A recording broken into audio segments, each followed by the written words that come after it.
Екінші харакет орны осындағы сол жәрдем берген азаматтар мен азаматшаларымызға шын жүректен рахмет.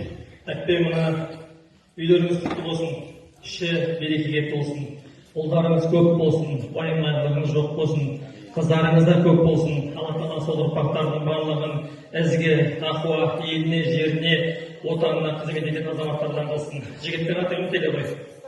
Ислам орыстан міне Наусағын харекет қорының атынан үйдің баспананы кірді. Біздің атымыздан, Оман аға екеуміздің атымыздан саған бір тай көріндікке, үйдің көріндігі, өле ме? Бұл жайғанлығын шамасын. Бәрекелді болсын.